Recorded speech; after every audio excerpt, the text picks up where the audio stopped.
प्रपंचाचे मिथ्यापण समाधान निजात्मता. प्रपंचाचे मिथ्यापण लक्षात आलं पाहिजे. आणि हा प्रपंच खोटा आहे. बघा, लक्षात येणं सुद्धा महत्वाचं आहे. मला पण लक्षात येत नाही हा प्रपंच खोटा आहे. कारण त्याला गुरुच नाही. गुरु विना कोण दाखवेल वाट. या मंदिराकडे घेऊन येणार सुद्धा कोणतं पाहिजे, कोणती दिशा दाखवणार पाहिजे.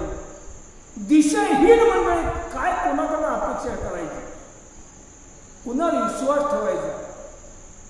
पण इकडं आला, वेदशास्त्रात डोकून बघितला आणि इच्छाशक्ती मनात झाली आणि काय नाही भगवंताला आपलंसं करायचं. मग वेदशास्त्र पठण करू लागला. जे वर्मा आहे त्या वर्मानुसार तो वागू लागला. त्याच्यामध्ये विविधता निर्माण झाली, चांगुलपणा निर्माण झाला.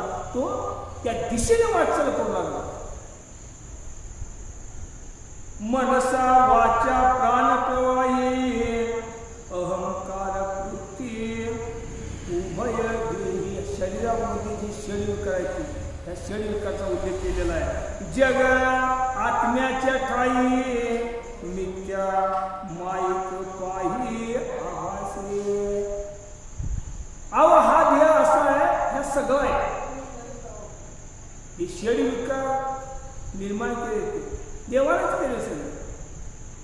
पण देवाने सगळ्या गोष्टी ठेवल्या, त्यातला यूज काय करायचा, वापर काय करायचा हे कळायला पाहिजे.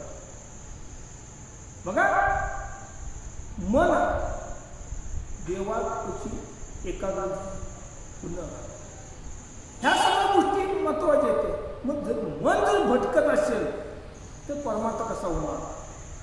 दोरांगी सर्पाभास शुक्ती के माझी रजत प्रकाश. उकरी नगजलाचा विलास तैसा जगदा भास. चिन्माते जसा एका दुरी कोपऱ्यात पडावे आणि वाटतं हा सापच आहे.